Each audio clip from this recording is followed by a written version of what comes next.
Most people still think rising pressure in the economy only shows up as paying a little more at the gas station or seeing slightly higher grocery prices. But pressure inside of a system rarely stays isolated for long.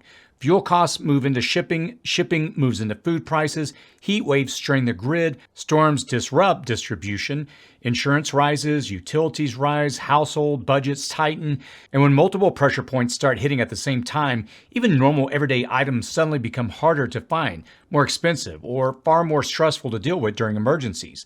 Now, this is not a panic video. I want to be very clear about that up front.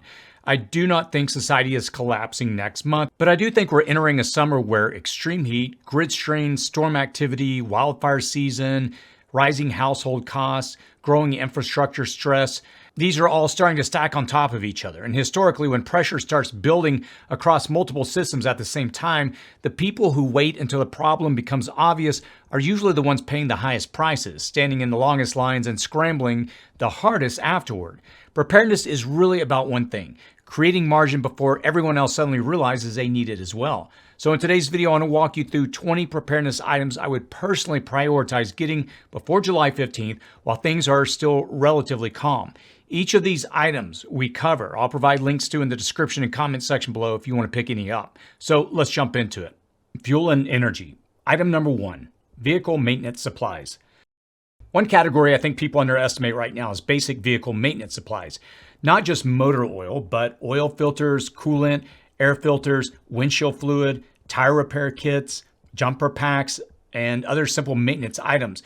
And people usually forget it until they suddenly need them. Modern life really depends heavily on transportation, and during summer, road trips increase, heat stresses vehicles harder, evacuation traffic becomes more likely in storm-prone areas, and repair delays become more common when demand spikes. Even small vehicle issues, they become far more stressful when stores are crowded or parts are harder to get quickly. And this is less about panic buying and more about making sure that your vehicle stays dependable during a season where reliability matters more. Item number 2, fuel stabilizer. If you store gasoline at all, one of the smartest, inexpensive items you can own is fuel stabilizer. Gasoline and diesel naturally degrade over time, especially during hotter temperatures, and summer heat accelerates that process even faster. Fuel stabilizer helps extend storage life significantly, making your stored fuel usable later rather than becoming a problem itself. This is one of those low-cost preparedness items experienced preppers almost always keep on hand because it quietly solves a very real issue before it becomes expensive. Item number 3, propane. Another category I think people underestimate heading into summer is propane. Now, this is not really about predicting some nationwide propane shortage. The bigger issue is flexibility. Summer storms, power outages, grilling season, camping, emergency cooking, all increase propane demand at the same time. And if regional outages occur during heat waves or hurricane activity, propane refills can become inconvenient very quickly. Now, having a few extra propane cylinders simply gives you options. And honestly, preparedness is often just about reducing unnecessary stress before everyone else suddenly starts rushing stores at the exact same time. Item number 4, fuel storage containers. Along with that, consider quality fuel storage containers. Now again, I'm not saying go panic buy gasoline, but having a few proper fuel containers gives you flexibility if storms disrupt local supply, cyber events impact distribution, stations temporarily run dry, prices suddenly spike regionally. We've already seen how fragile parts of the fuel distribution system can become during hurricanes and pipeline disruptions. Even a small reserve creates breathing room. Power and grid strain. Item number 5, backup power. This brings me to backup power. Over the last few years, we've seen increasing pressure on electrical systems. And when outages happen during extreme summer heat, people suddenly realize how dependent modern life really is on electricity. I recently made a video explaining how to determine how much power you need during an emergency and the best power backup options, including gas and solar generators. I'll link to that video if you'd like to check it out. Item number 6, power banks. Another simple but extremely useful item is power banks. These are small, they're portable, and they solve real problems for your phone. Now, during outages, your phone becomes communication, maps, emergency alerts, weather updates, banking, flashlight, internet access, and often your only connection to the outside world. A few quality power banks quickly remove a lot of unnecessary stress. Item number 7, surge protectors. This one gets overlooked constantly. Power surges become more common during storms and impact modern electronics. A quality surge protector is basically cheap insurance for routers, TVs, computers, refrigerators, gaming systems, appliances. Especially heading into summer storm season, these are extremely useful. Item number 8, LED lanterns and headlamps. One preparedness category people forget until the lights actually go out is basic lighting. And honestly, once darkness hits during an outage, stress levels rise fast inside most households. LED lanterns, headlamps, rechargeable lights, they all make a huge difference. They're inexpensive, they use very little power, and immediately improve safety and comfort during blackouts. Headlamps are especially underrated because they keep your hands free while cooking, repairing things, checking breakers, or moving around safely at night. Item number 9, communication. If the grid is strained, communication options such as cell phone service and internet access could be affected. I would strongly recommend having some form of emergency communications capability. A NOAA weather radio allows you to receive alerts even if the internet or cellular systems fail. And GMRS radios allow communication without depending entirely on cell towers. We've already seen multiple large telecommunication outages over the last few years. Communication redundancy matters far more than most people realize.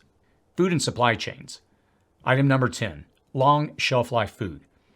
If fuel, transportation, and cooling costs continue rising this summer, food prices usually follow. Now, that does not necessarily mean empty shelves everywhere, but it absolutely can mean tighter budgets and more household stress. So having several weeks of shelf-stable food at home is less about fear and more about creating margin before prices rise further.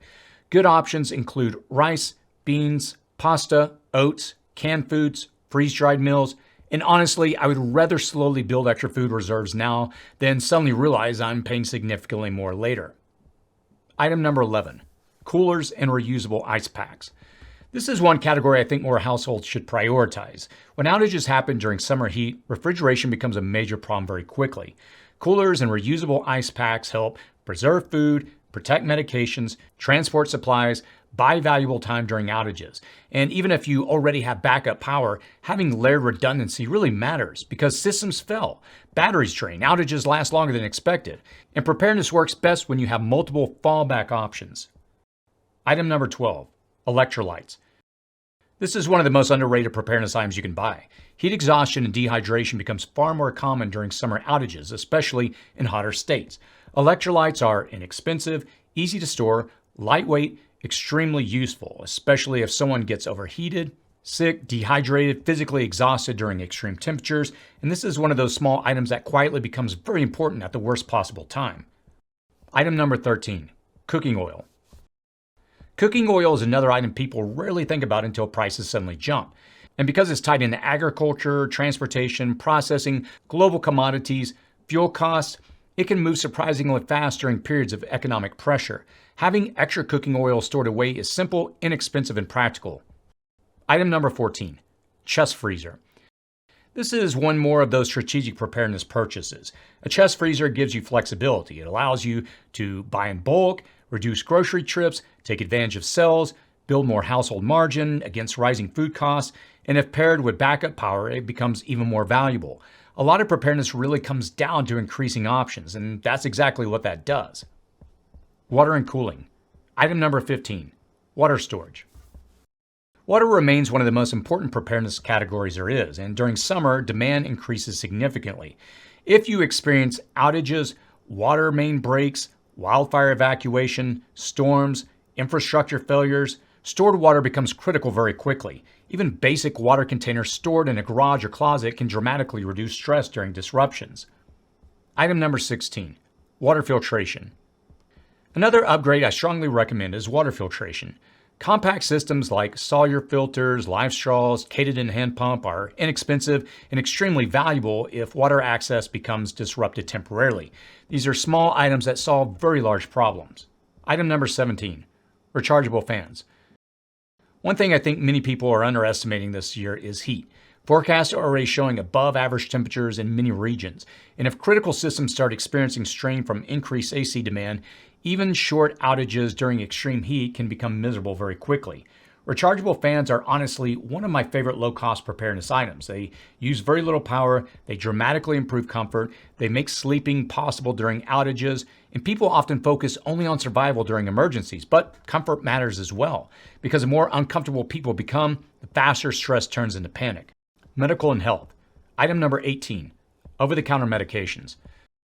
Another category that can tighten surprisingly fast during disruptions is medications. Many pharmaceutical ingredients move through complicated international supply chains. So keeping extra pain relievers, allergy medication, stomach medication, fever reducers, cold medicine, these things are all simple, practical preparedness items, especially heading into heavy summer travel season. Item number 19, air filtration and mask. Now, this is not just about viruses anymore. Wildfire smoke has become a major summer issue across large parts of the United States, and poor air quality can make homes miserable surprisingly quick. So I would consider N95 masks, HVAC replacement filters, portable air filters, especially if you live in wildfire-prone areas. And this is one of those preparedness categories that has quietly become much more important over the last several years. Also, we released a video a while back showing how to create your own air filter for your home. We'll link to it below. Final item. Item number 20, cash. And the final item is simple, cash, because when systems temporarily go down, digital payment systems often go down as well. Having small denominations available for fuel, hotels, food, emergency purchases is still incredibly useful during evacuation and outages, especially because people tend to assume electronic payments are always going to work right up until they absolutely won't. Now, the larger point here is not that every one of these items suddenly disappears overnight. That's usually not how pressure works. Pressure builds in layers. Fuel moves higher, utilities rise, groceries tighten, storms will hit, heat strains the grid, household budgets get squeezed, and slowly people start realizing they should have prepared earlier. And the goal here is not panic, but rather margin, because the households that stay the calmest during difficult periods are usually the ones that quietly prepared before everyone else suddenly rushed in at the same time. Now, I'd like to hear from you. What items are you personally prioritizing right now heading into summer? Leave those comments down below because I think a lot of people learn from hearing what others around the country are seeing and preparing for. As always, stay safe out there.